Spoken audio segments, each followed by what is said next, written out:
I'm Dr. Jacob Torres, head researcher at Santa Barbara Nutrients. Today, I'll be talking with my special guest, Dr. Roman Mueller.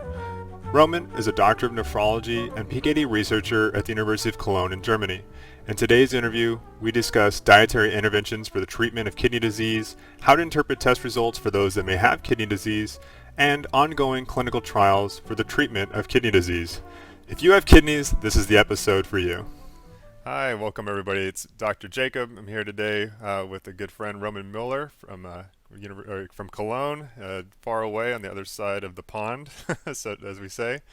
We're here to talk today, just get some input about some interesting things in the PKD world, kidneys, all sorts of fun, exciting information. I'm sure we'll get into some cool stuff. So, Roman, would you mind introducing yourself? It's a pleasure to be here, Jacob. Thanks for the invitation and the chance to share a little bit of what's been happening in this field in the last few years and months. My name is Roman Müller. I'm a physician, attending physician in nephrology at the University of Cologne. And I run a pretty large ADPKD unit, one of the largest ones we have over here, where we see close to 700 ADPKD patients on a regular basis at the moment. Apart from that, I have a basic research group that works on kidney diseases in animal models and cell culture and tries to link what we find there on the molecular level to what's actually going on with disease progression in our patients on a daily level. Yeah, I know you've mentioned you've got quite a number of people. It's a pretty big cohort. Is that the largest cohort in Europe, or what would you say? It's one of the largest. This is always difficult to say something's the largest thing, but I would say it's truly one of the largest cohorts that's being followed up prospectively on a yearly basis. We see all of these patients not just once, but we see them on a yearly basis to follow up on how things are going and how they've incorporated our recommendations, look at outcome both regarding kidney volume and renal function in the longer term. So yes, as to the characterization of the cohort, the combination of the cohort size and the very good clinical and also molecular characterization in that sense that we use biofluids like serum or urine to get a better understanding of pathophysiology, how the disease develops. This is probably one of the largest cohorts, yes. Yeah, how long have you been following everybody? So we started this initiative. I mean, we had been seeing ADPKD patients for many, many years, decades. I mean, this has always been something that was central to nephrology. However, back in the past, since the only thing that was available to treat ADPKD were supportive measures, right? Like telling people to drink a little bit more, controlling blood pressure, without any targeted treatment available. Most of these patients in Germany were seen outside the hospital. So we have a system that's slightly different from the US in a way that we have a lot of nephrologists that have their practices outside hospitals, and most of these people never came to center. That changed completely in 2015. So that's already 6 years ago now when the first targeted therapy for ADPKD was approved, tolvaptan.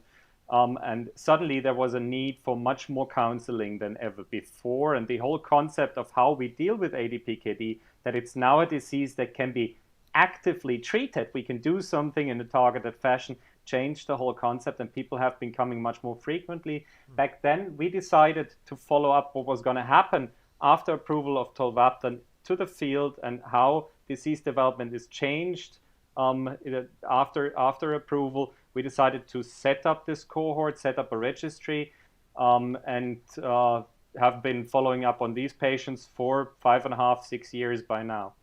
Oh, wow. That's a lot of data. That is quite a lot of data. Yeah. So this is, as I said, this links clinical characteristics. So we have clinical variables that are close to 2,000 different variables that are recorded in a structured database. And that, on the other hand, is linked to omics data and imaging data. And as you can imagine, all those measurements you can do nowadays by proteomics or mass spectrometry, whatever you can measure there as to protein levels or metabolites, that's millions of data points per patient, obviously. And the big challenge is data science, linking these things to really come up with novel knowledge that will help our patients and will help us to find novel targeted treatment opportunities. Yeah, that's cool. I mean, your university sounds like they have a lot of different people working on this and a lot of good facilities to do all these things. That's really cool. Makes a kind of envious. It is actually a very nice thing here in Cologne that we have a very good biomedical campus. So there's a very close link between basic research and the clinic, which makes it possible for somebody like me who would call himself a clinician scientist, somebody involved in translational research, to do this kind of things. So that's a great opportunity. What's a good thing here in Cologne as well is that we have a very close collaboration with the pediatricians that deal with polycystic kidney disease as well. And we've been working together for many, many, many years, both on the basic lab level as in the clinical setting, which makes it much easier for patients as well regarding, let's say, transition from childhood care to adult medicine, etc., PP. So this has always been a very collaborative setting, but obviously not only within Cologne, internationally as well. And that's I've been working with people in Santa Barbara. I've been Yeah. working with people all over Europe and all over the US. That's a great initiative, and I believe this is the way to reach something for our PKD patients in the future, that we do that together. Yeah, that's great. I mean, you're definitely doing the right thing, getting the data and sharing it and coming up with new ideas. I think that's great. Yeah. So I guess I'll start off kind of some basic questions. So you're a nephrologist, so you see a lot of people day in and day out, and people come in, and the first thing they're going to get is their lab results, right? That's kind of the first thing people do is they go in and they get screened and they get back some lab results, and they are going to get something about kidney function. And so one of the big questions we get a lot is about kidney function and like what it means when you get your results back and like what the different things on their panel are going to say. And the most basic ones I think are creatinine and BUN. Can you kind of explain a little bit like what those are and how they relate to kidney function? Yeah. So that's absolutely right. Creatinine and blood urea nitrogen, BUN, are the key parameters we as clinicians look at to estimate kidney function. They don't quantify kidney function itself, but you can estimate kidney function from them. Creatinine is the key parameter there in humans to focus on. Blood urea nitrogen tells you something about this as well. But on a general daily level, we use creatinine to calculate kidney function using equations. Mm-hmm. So the best way would always be to measure kidney function, but that's difficult. That requires urine collection, blood measurements, and is not done on a daily basis. But we have very good equations that can be used to take creatinine as a value and then calculate actual kidney function. And actual kidney function is something that we as physicians call glomerular filtration rate. So the filtration the kidney does. And we call this EGFR, estimated glomerular filtration rate, because it is estimated from serum creatinine levels, so blood creatinine measurements. There's an important point about this, and this is something that physicians need to know, but nephrologists do know when they take care of patients. There's no linear relationship between that. So it's not so simple to say creatinine is normal, kidney function is normal, or creatinine doubles and kidney function is reduced by 50%. It's rather an exponential curve, and you need this equation to really say something about kidney function. Talking about kidney function, eGFR, you can actually use a very simple view on this by saying that normal is 100, like 100%. That's a normal kidney function. An eGFR of 100 milliliter per minute is normal, 100% kidney function. And then 50 milliliter per minute would be 50% kidney function. And that's the better measure of what's actually been going on in the last years as to kidney function loss than looking at creatinine itself in an isolated fashion.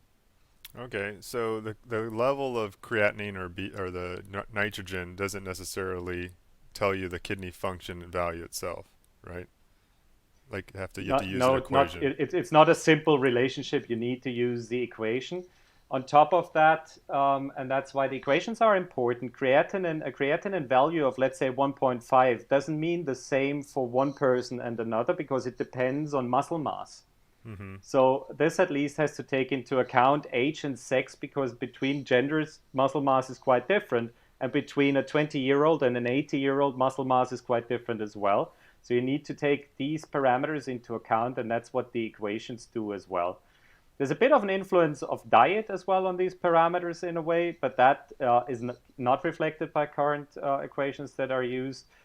Things like very high meat intake, as an example, protein load, diets that induce nitrogen, nitrogen generation, that can also influence those parameters. As to calculating kidney function, creatinine is actually always the one that's more important. So BUN we take a look at, especially when we think about later stage disease, also to decide whether symptoms may be due to decreased kidney function.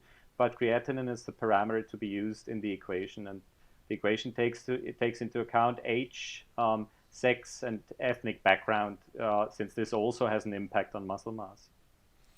Yeah, I was just thinking, so if somebody is very active and they're doing a lot of sports and they have the excessive kind of breakdown of muscle, that should increase creatinine, right?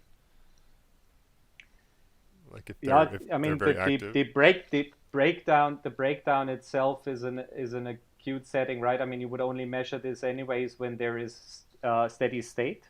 That's a very important concept. If kidney function changes acutely, you cannot use creatinine to calculate kidney function. You need a steady state. Whenever you talk about the kidney, you need a steady state of production and excretion in a way. Now, when you talk about somebody who's very active, the key factor influencing creatinine levels is actually muscle mass itself. So not even so much breakdown, but rather really muscle mass itself. And obviously, this is something to be taken into account. So if somebody is, regarding muscle mass, way beyond average, so somebody who's really athletic or somebody who has no muscles at all, the equations will fail to a certain extent. And that's something, as a physician, you take into account. You take a look at your patient, and then sometimes say, well, if I really want to know, that's somebody for whom I may have to measure to really confirm what I'm getting from the equation. And that's what I said before. Creatinine value of 1 can be entirely normal in a young athletic person, whilst it's a kidney function that is quite a bit impaired already in an 80-year-old woman without any muscles, right? Interesting. Yeah, that's something I wonder about a lot, is that, when you get these values back and, you have a very muscular person, they're just going to have more creatinine circulating on general. Yeah. So does that... Go ahead. That would affect the equation in that sense that in a person with a very high muscle mass, the equation may underestimate kidney function. So kidney function is probably better than what the equation tells. Ah, okay.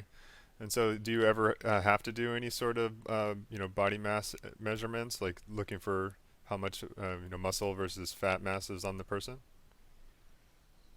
I mean, we do that when we do diet trials. We don't do that on a regular clinical care basis, on an everyday basis. Also for the fact that there is no cutoffs, right? There is no validated thresholds that tell us that's the person in whom we have to do this. It's rather that we say, if there is somebody who's way beyond or below average regarding muscle mass, we would sometimes back up the equation with creatinine collections in urine as well to calculate actual creatinine clearance. So how much creatinine is produced and excreted per day, and by that back up the estimate. Oh, okay. Yeah, so the picture I'm getting here is it's a guess, an estimate. That's why it's called an estimate.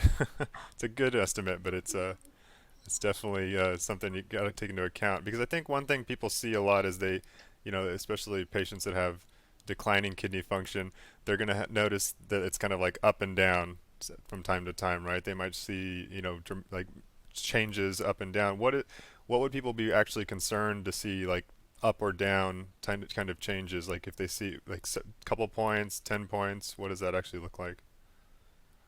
Yeah.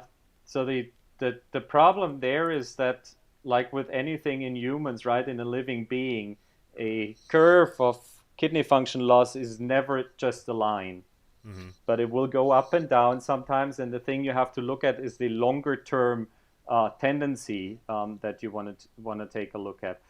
On a longer term, there is indications of rapid rapid kidney function loss, when you talk about PKD, this is a little bit different for disease. And we say when this goes beyond 2.5 to 3% mil per minute per year, this is a person losing kidney function rather quickly and would also be a candidate for treatment with tolvaptan for this reason, for example. Yeah?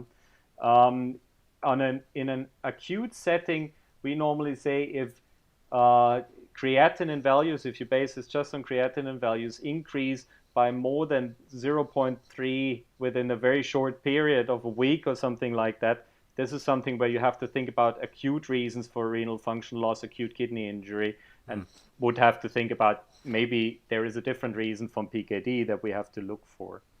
But in general, for a chronic disease like PKD that doesn't cause rapid acute kidney function loss, but rather chronic loss of kidney function over years, it's wise to actually base anything you look at on several measurements over several years. You know, you would never base your judgment regarding a single patient on 2 measurements, because that is so much dependent on volume state. How much did that person drink before?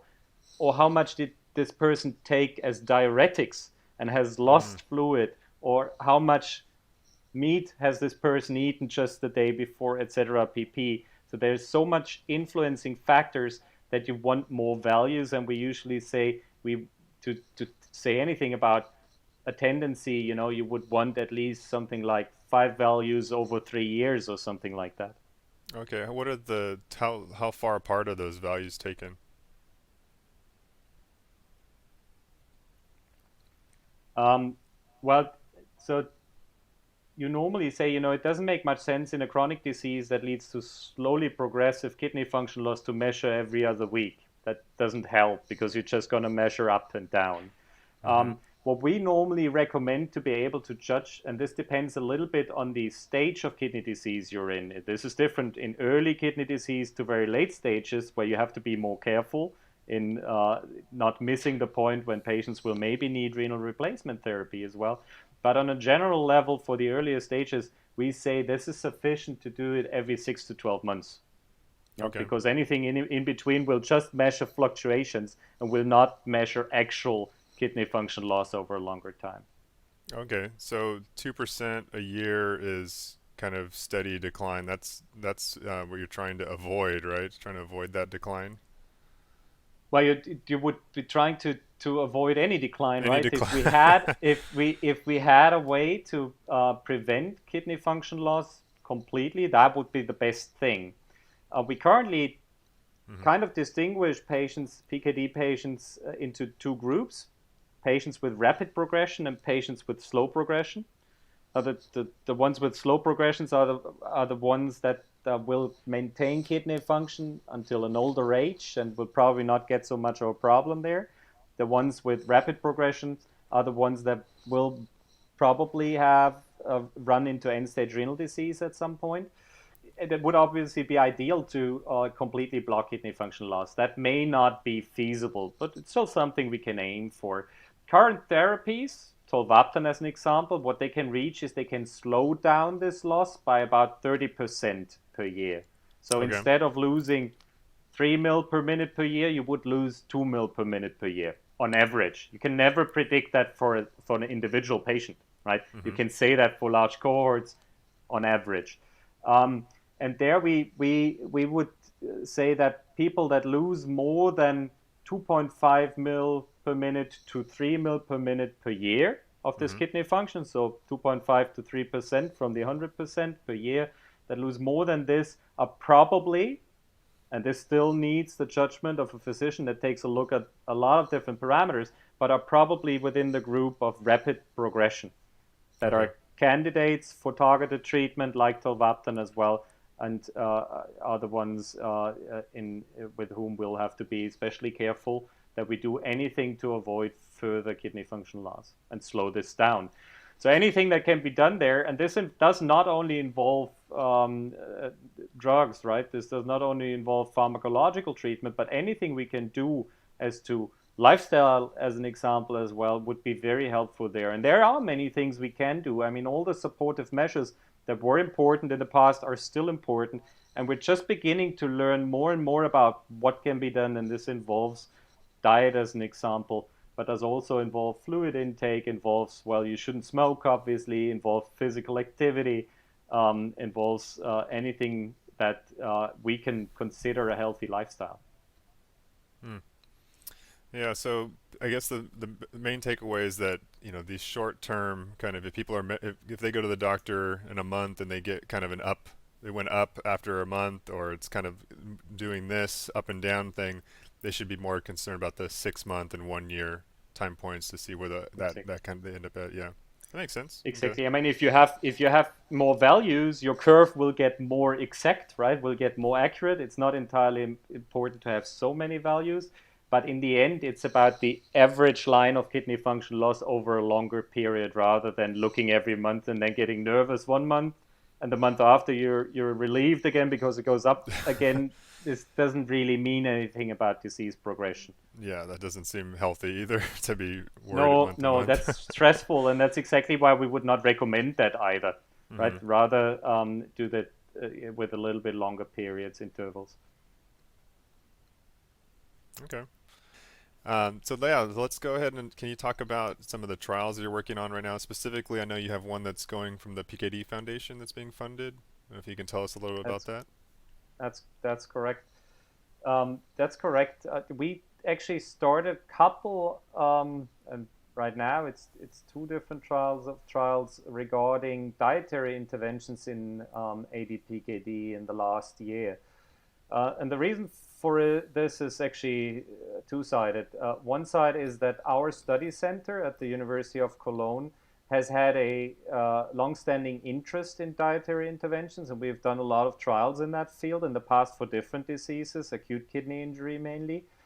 And the other thing that was extremely amazing to us, that there was suddenly an opportunity to, well, treat ADPKD maybe using a dietary intervention based on data from Thomas Wimes and your site.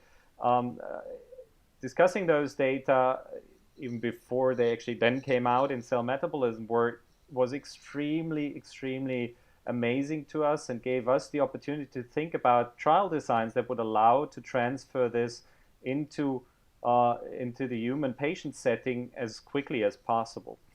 Now that's what we've been discussing for the last 2 years, and then and you said that one of these trials was enabled by the PKD Foundation, which we're very grateful for, because that has really enabled us to run a very nice pilot trial on this that will allow us to learn a lot more on dietary interventions in PKD.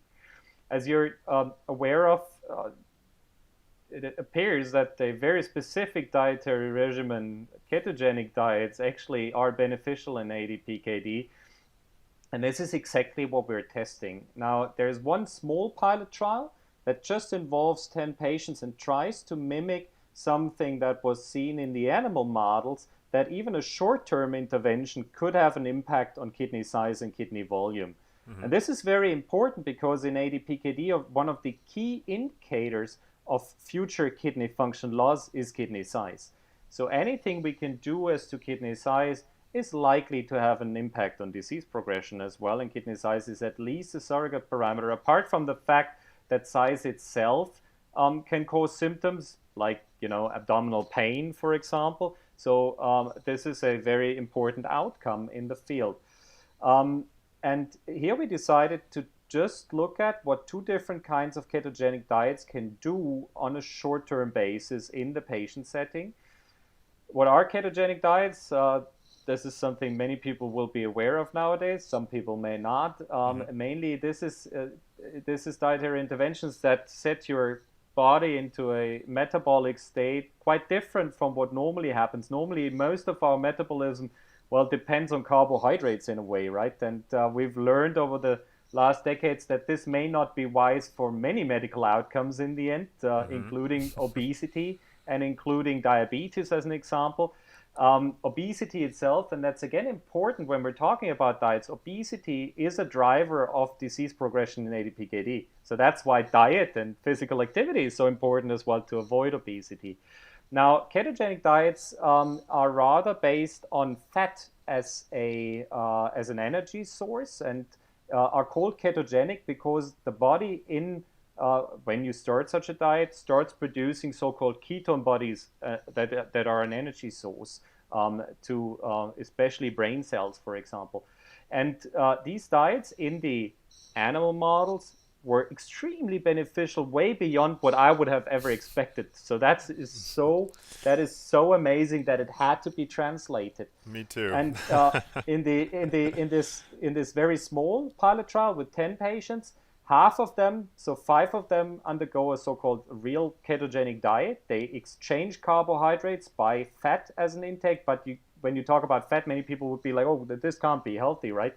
I mean, we're not talking about only eating bacon. There are healthy, mainly plant-based ketogenic diets that you can use to actually read this metabolic state, where I would, as to, the fat intake, not see any problem at all.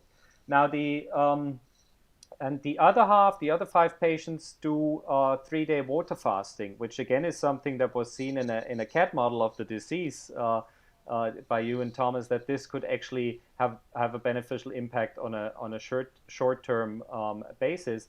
And then we compare these 2 diets and compare what they do within 2 weeks regarding kidney volume. And that's something we're currently measuring, and we're very much looking forward to seeing the first results. I'd expect we'll be able to tell a little bit more about this by Kidney Week, so the large conference of the American Society of Nephrology this year, since we've enrolled the last patients and we're measuring outcome. The other trial is a little bit, and that's the one that's funded by the PKD Foundation, is a little bit larger. Involves 63 patients and is a 3-arm randomized clinical trial. So randomized meaning the question, what patient goes into which group, into which of the 3 treatment groups, is entirely random. And this is important to make sure that we don't assign patients that are doing better to one group and patients that are doing worse to another group. Then we couldn't compare outcome, right? Mm-hmm. The 3 treatment arms is a control arm. What does that mean? Well, we obviously, when we do a good clinical trial, we need a control, people that just go on eating as they did before. So that's a so-called ad libitum group. They can eat whatever they want and whatever they ate before. Then the second arm is a ketogenic diet again, so increase in fat intake and decrease in carbohydrates. What does that mean? We're talking about 20 to 30 grams of carbohydrates a day that these people have as an intake in a diet in general that we would consider kidney friendly. So this diet is low in phosphorus, is low in oxalate, and is low in salt, which is something you anyways reach with a plant-based ketogenic diet generally rather easily.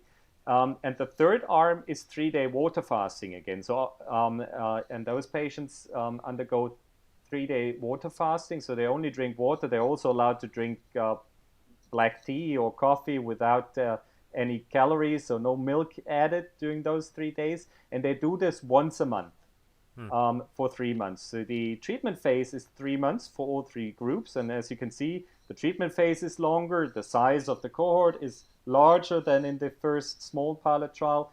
And this trial should mainly tell us a little bit more. I mean, we'll measure kidney volume again to see something about this outcome, but should tell us a little bit more, how feasible is this? How well do people feel? Are they doing good on this? Are there problems with the diet? And which of the 2 arms may be the one that people can handle a little bit better? Is it the ketogenic diet, or is it 3-day water fasting once a month? What do people prefer? How does quality of life develop on such a diet?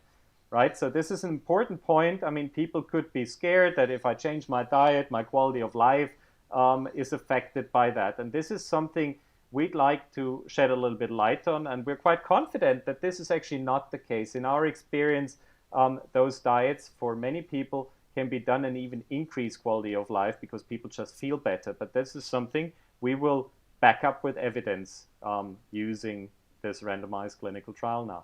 That sounds exciting. I'm very excited to hear what happens. I have a lot invested in this, I think. You've laid the foundation to this, right? And this is always amazing when you see something that from a basic research idea goes all the way to the clinic. Yeah. And I hope, I mean, within the next years, we're going to learn much more. This will require funding again. So the PKD Foundation enabled us now to run this first trial here. In the future, we're hoping to be able to set up larger trials that really follow up people over years, to learn as much as we can and learn something about an approach that may be among the most powerful approaches, and maybe in a field that people didn't expect, right? People rather expect that there are new drugs, pharmacological approaches, a pill you can take, but that you can really do something yourself by just changing your lifestyle and changing your diet is an amazing concept to me.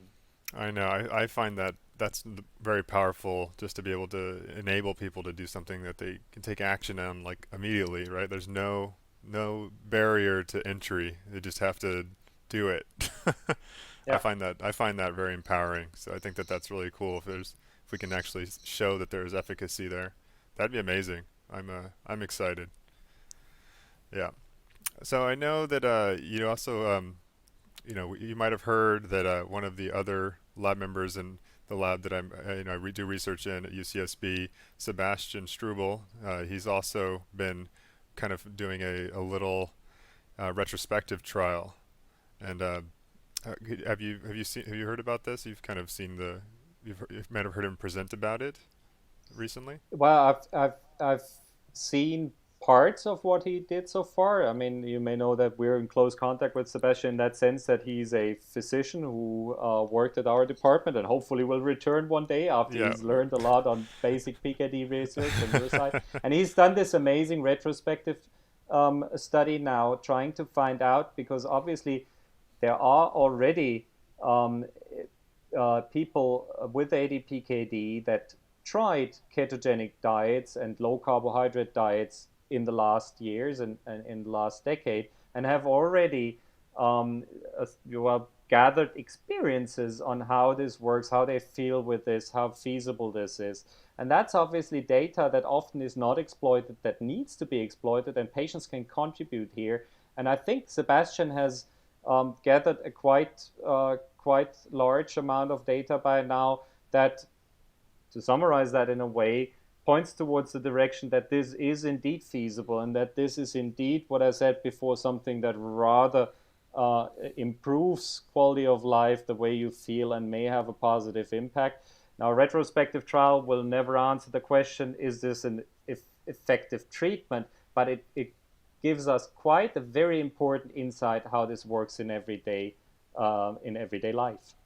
Yeah, I think that there was some good insights in there. Just people, kind of first of all, people could actually do it. I think that was, I think that was Yeah, a big takeaway. As people were saying that it wasn't as big of an impact as one might think it was, yeah. and then there was just a lot of things that in his his report he did to the or his talk he gave to the PKD Foundation, he was kind of saying that there was some increased quality of life things like people were their blood pressure was going down and they were getting some other beneficial effects. So I thought that was Oh, pretty cool. Yeah. absolutely. I mean, I think, the point is we'll always have to validate that, let's say, in a classical clinical trial in the end, but it provides very good insight and it's in line with what we know about ketogenic diets, right? We know they can have a positive impact on blood pressure. And on the other hand, we know that blood pressure is extremely important in PKD. I Mhm. mean, this is something we really know from a large randomized clinical trial that compared higher blood pressure targets to lower blood pressure targets and showed that this has beneficial impact in PKD progression. So obviously, anything that has an impact on blood pressure that goes beyond mere drug therapies is beneficial. And this is partly the reason why we would advise people to keep salt intake low. And again, this is a part of most ketogenic dietary regimens. Mhm. Yeah, I think that's a good point. So one of the other things ketogenic diets are kind of known for too is their role in inflammation and the kind of the in the aging process. So all these different diseases are kind of inflammation driven, right? So even in PKD, I see a lot of signs of inflammation. I look at kidneys all the time, and it looks that's kind of one of the big things I see. Can you kind of comment on what the role inflammation is, or what its effects might be in PKD, or like how people can moderate that or affect that? Well, I believe you can answer that in two ways. I believe there is a major impact of inflammation on PKD progression, but on generally on disease progression, especially in aging-associated disease. Nowadays, and there have been trials on this part now, we know that inflammation is a key driver, for example, for cardiovascular disease, and that we can probably modulate outcome in cardiovascular disease by repressing inflammation. What drives inflammation is partly aging itself. So any cell that undergoes cell damage, cell death, senescence, right, as an aging cellular aging phenotype, will go along with an induction of inflammation. There is a senescence associated secretome. Those cells release substances that drive inflammation. And that's also partly true, and we know that for PKD.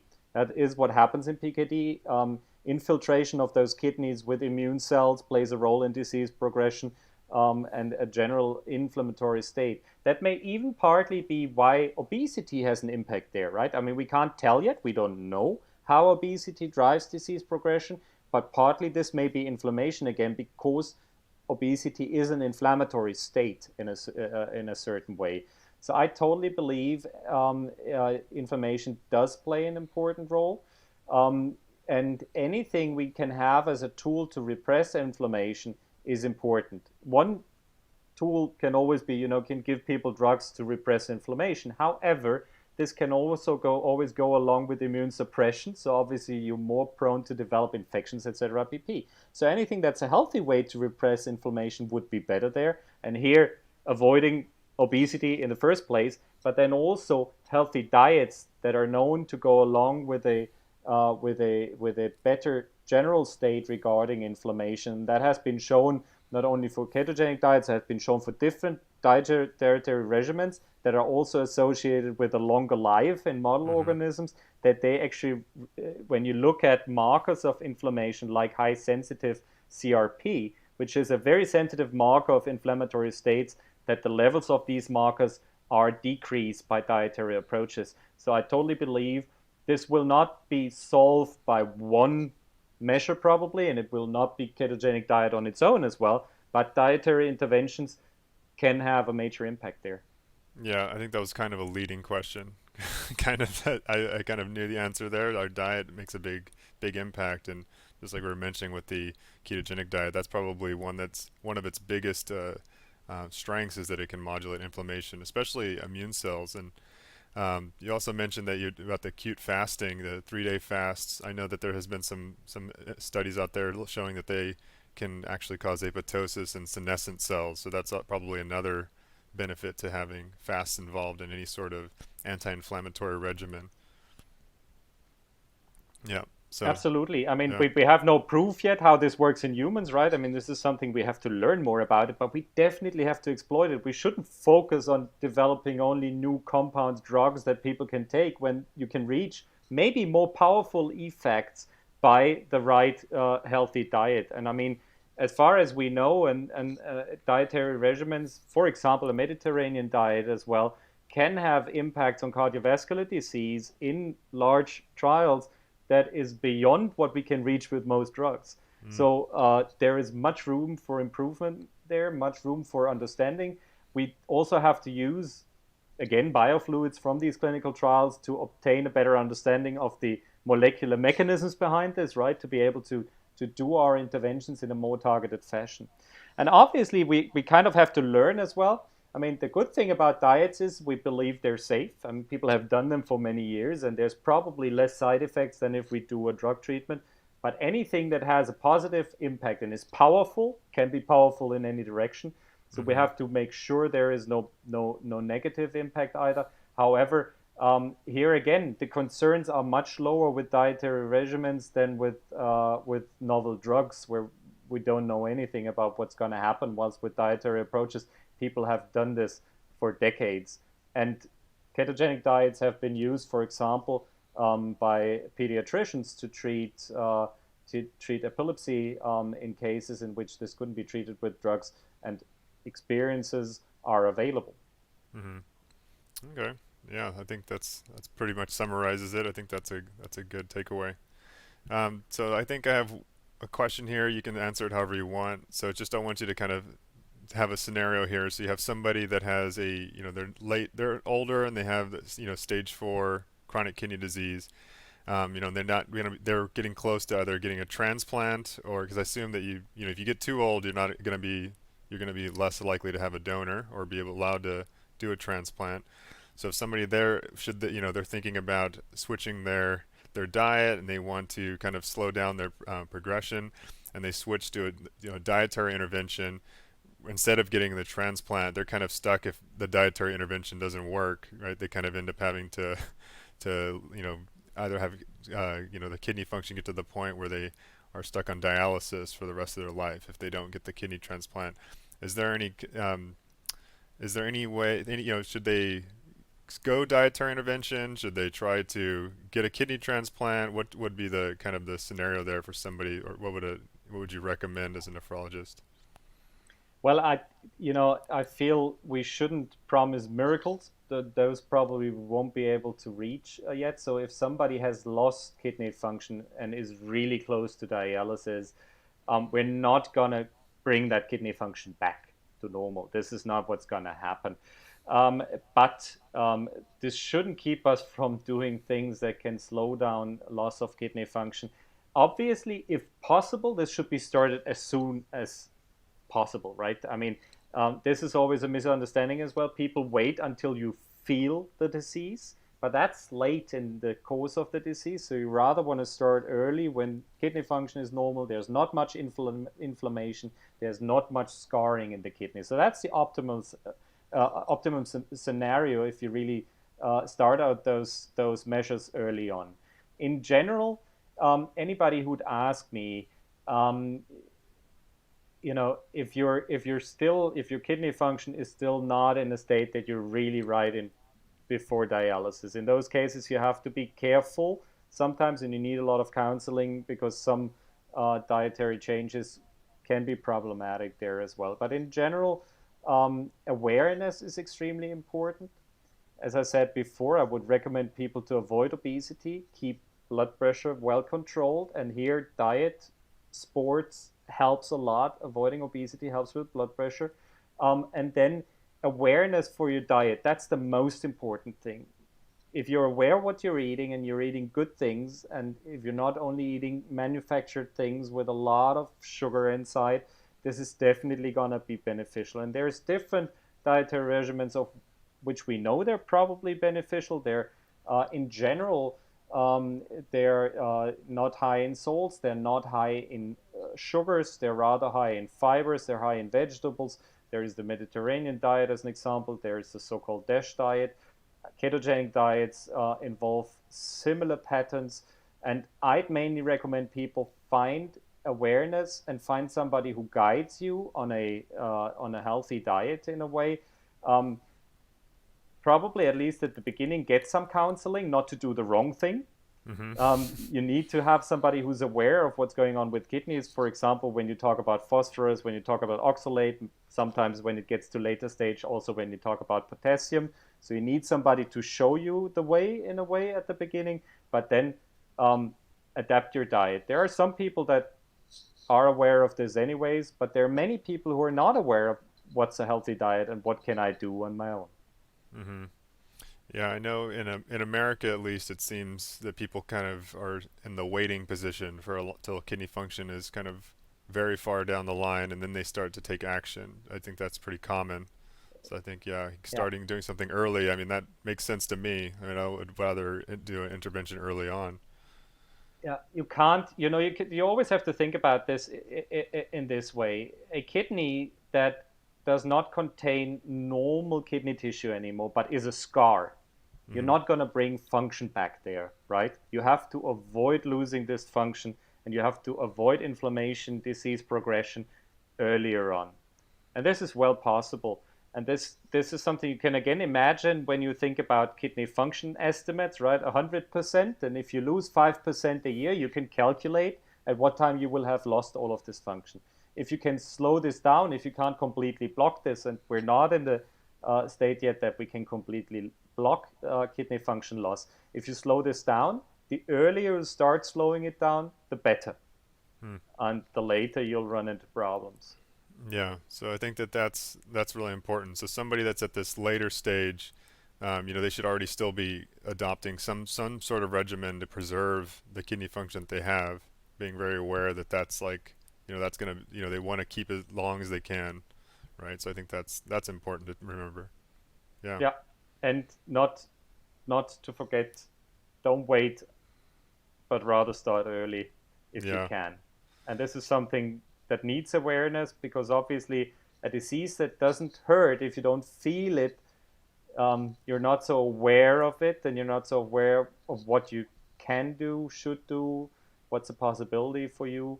And this is something where we as researchers and physicians have to create awareness. All right. Yeah, that's a good takeaway.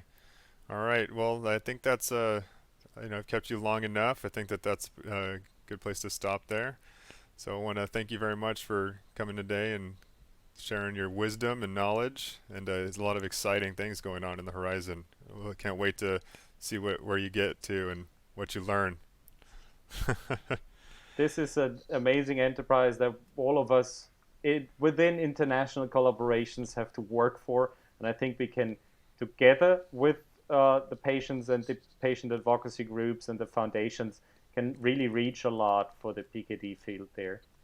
Yeah, I feel like we're getting close to a good solution for, at least for this dietary stuff. I think we'll figure this one out soon enough. All right. All Great. right, Roman. Well, thanks a lot. I'll let you go. Thank you so much, Jacob, for the invitation. Have a good Yeah, day. You too.